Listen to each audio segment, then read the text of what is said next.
Hello dear friends, അസ്സലാമു അലൈക്കും, നമസ്കാരം. എല്ലാവർക്കും എൻ്റെ പെരുന്നാൾ റെസിപ്പിയിലേക്ക് സ്വാഗതം. ഇന്ന് നിങ്ങൾക്ക് എല്ലാവർക്കും പരിചയമുള്ള കാജ റെസിപ്പിയാണ് ഞാൻ ഇന്ന് ഷെയർ ചെയ്യുന്നത്. നമ്മൾ ബേക്കറിയിൽ നിന്നൊക്കെ വാങ്ങിയിട്ടാണ് എല്ലാവരും കഴിക്കൽ. ഇനി ഈ പെരുന്നാളിന് തീർച്ചയായിട്ടും നിങ്ങളെല്ലാവരും ഇതൊന്ന് ട്രൈ ചെയ്ത് നോക്ക്. വളരെ സിമ്പിളാണ്. ഇതിനു വേണ്ടി 1/2 കിലോ മൈദയും അതിലേക്ക് 1 ടീസ്പൂൺ ഉപ്പും കൂടി ചേർത്ത് കൊടുത്തിട്ടുണ്ട്. പിന്നെ 4 ടേബിൾ സ്പൂൺ നെയ്യുണ്ടല്ലോ, ഒന്ന് മെൽറ്റാക്കി ഇതിലേക്ക് ഒഴിച്ചു കൊടുക്കണം. എന്നിട്ട് കൈകൊണ്ട് നന്നായിട്ടൊന്ന് തിരുമ്മി യോജിപ്പിച്ചെടുക്കണം. പുട്ടുപൊടിയൊക്കെ നനക്കുന്നില്ലേ, ആ രീതിയിലാണ് ഒന്ന് തിരുമ്മി എടുക്കേണ്ടത്. ഇനി ഇതിലേക്ക് ആവശ്യത്തിന് വെള്ളം ഒഴിച്ചിട്ട് നല്ല കട്ടിക്കന്നെ ഒന്ന് കുഴച്ചെടുക്കണം. നമ്മൾ ചപ്പാത്തിക്കെല്ലാം കുഴച്ചെടുക്കല്ലോ, അതിനേക്കാളും വെള്ളം കുറച്ചൊഴിച്ച് നല്ല കട്ടിക്കന്നെ കുഴച്ചെടുക്കണം. ദയ്യൊരു പരുവത്തിൽ കുഴച്ചെടുത്തിട്ടുണ്ട്. ഇനി നമുക്കിത് റെസ്റ്റ് ചെയ്യാൻ വേണ്ടി അരമണിക്കൂർ മാറ്റി വെക്കണം. ഇനി നമുക്ക് അരമണിക്കൂറിന് ശേഷം ഓപ്പൺ ചെയ്ത് ഇതൊന്ന് തിന്നായിട്ട് പരത്തിയെടുക്കണം. അപ്പോൾ ഇതിന് ഉരുട്ടിയെടുക്കേണ്ട ഉരുളയുണ്ടല്ലോ, അല്പം വലിയ സൈസിലാണ്.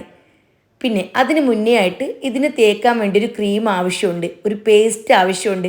അപ്പോൾ അതിലേക്ക് 250 ml മെഷർമെൻറ്റ് കപ്പിൽ 1/2 കപ്പ് ഡാൽഡയും 1/2 കപ്പ് കോൺഫ്ലോറും എടുത്ത് നന്നായിട്ട് പേസ്റ്റ് പോലൊന്ന് കലക്കിയെടുക്കണം.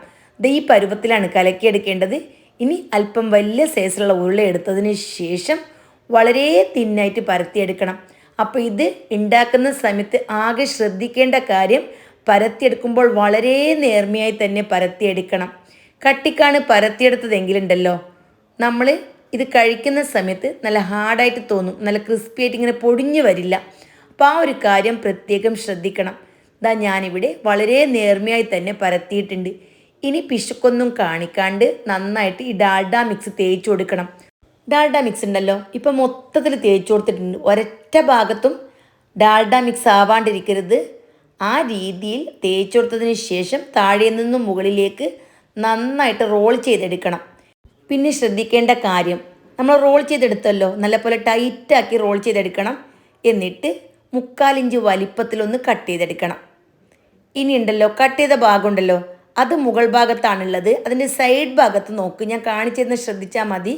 ഈ രീതിയിൽ പ്രസ് ചെയ്തിട്ട് ആ പ്രസ് ചെയ്ത ഭാഗം ഉണ്ടല്ലോ, അതാണ് നമ്മൾ പരത്തിയെടുക്കേണ്ടത്. അപ്പോൾ അതിൻ്റെ മുകളിൽ റോളർ വെച്ചിട്ട് നല്ലപോലെ തിന്നായിട്ടൊന്ന് പരത്തിയെടുക്കണം. നമ്മൾ കട്ട് ചെയ്ത ഭാഗത്തല്ല പരത്തിയെടുക്കേണ്ടത്, ആ കാര്യം പ്രത്യേകം ശ്രദ്ധിക്കണം. ഞാൻ വീണ്ടും കാണിക്കാം. കട്ട് ചെയ്ത ഭാഗം മുകളിലല്ലേ, അതിൻ്റെ സൈഡ് ഭാഗത്തായിട്ട് ഒന്ന് പ്രസ് ചെയ്തതിന് ശേഷം കൗണ്ടർ ടോപ്പിൽ വെച്ചിട്ട് നമ്മൾ പ്രസ് ചെയ്ത ഭാഗം ഉണ്ടല്ലോ, ആ ഭാഗത്ത് റോൾ ചെയ്തെടുക്കണം. തിന്നായിട്ട് പരത്തിയെടുക്കാൻ ശ്രദ്ധിക്കുക. ഇനി ഇതിലേക്ക് ആവശ്യമുള്ള പഞ്ചസാര സിറപ്പ് ഒന്ന് റെഡിയാക്കി എടുക്കണം. 2 കപ്പ് പഞ്ചസാരയ്ക്ക് 1.5 കപ്പ് വെള്ളമാണ് ഞാനിവിടെ ഒഴിച്ചു കൊടുത്തിട്ടുള്ളത്. ഒരു 5 or 6 ഏലക്കയും കൂടി ചേർത്ത് കൊടുക്കണം. പഞ്ചസാര സിറപ്പ് പാകാവുന്ന സമയം കൊണ്ട് നമുക്ക് എണ്ണ ചൂടാവാൻ വെക്കാം. എണ്ണ ചൂടായി കഴിഞ്ഞാലുണ്ടല്ലോ, നമുക്ക് ഓരോന്നായിട്ട് ഇട്ട് കൊടുക്കാം. എണ്ണ നല്ല പോലെ ചൂടുണ്ടാവണം. എന്നിട്ട് ഇട്ട് കൊടുത്ത് കഴിഞ്ഞാൽ മീഡിയം ടു ലോ ഫ്ലെയിമിലാക്കി കൊടുക്കണം. അത് പ്രത്യേകം ശ്രദ്ധിക്കണം.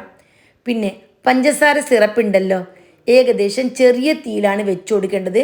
കാജയെല്ലാം നല്ലപോലെ മുകളിലേക്ക് പൊങ്ങി വന്നിട്ടുണ്ട്. ഇനി അടിഭാഗം ലൈറ്റ് ഗോൾഡ് കളറാകുമ്പോൾ ഒന്ന് തിരിച്ചിട്ട് കൊടുക്കണം.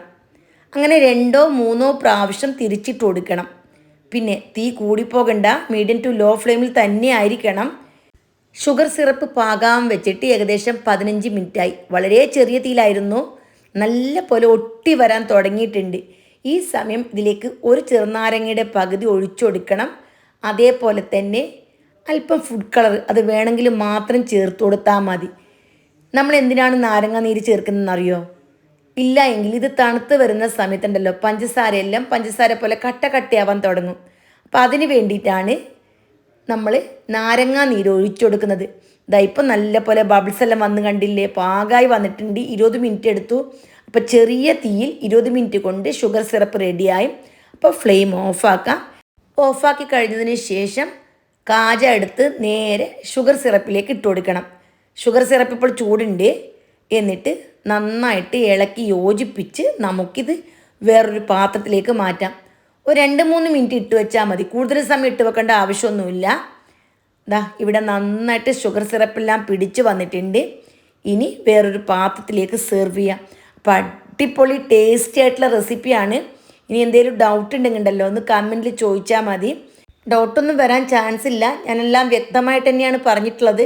എങ്കിലും ആർക്കേലും എന്തെങ്കിലും ഡൗട്ട് ഉണ്ടെങ്കിൽ തീർച്ചയായിട്ടും ചോദിക്കാം. അപ്പോൾ നമുക്കിനി ബേക്കറിയിൽ പോയിട്ട് വാങ്ങേണ്ട ആവശ്യമുണ്ടോ? ഇല്ലല്ലോ. ധൈര്യമായിട്ട് നിങ്ങളെല്ലാവരും ഈ പെരുന്നാളിന് ട്രൈ ചെയ്ത് നോക്ക്. പെരുന്നാളിനല്ല, വൈകുന്നേരം ചായക്ക് കഴിക്കാൻ വേണ്ടിയും അതേപോലെ തന്നെ കുട്ടികൾക്ക് സ്നാക്സായിട്ട് സ്കൂളിലേക്ക് കൊടുത്തു വിടാനും ഒക്കെ അടിപൊളി റെസിപ്പിയാണ്. ബാക്കിയുള്ളതും ഇതേപോലെ തന്നെ ചുട്ടെടുത്തതിന് ശേഷം ഷുഗർ സിറപ്പിൽ നന്നായിട്ട് കോട്ട് ചെയ്തതിന് ശേഷം നമുക്ക് ഉപയോഗിക്കാം. കാജ റെസിപ്പി നിങ്ങൾ ഇതുവരെ ട്രൈ ചെയ്തിട്ടും ശരിയായിട്ടില്ല എന്ന് തോന്നിയിട്ടുണ്ടെങ്കിൽ തീർച്ചയായിട്ടും ഇന്ന് തന്നെ ട്രൈ ചെയ്ത് നോക്ക്. വളരെ സിമ്പിളാണ്.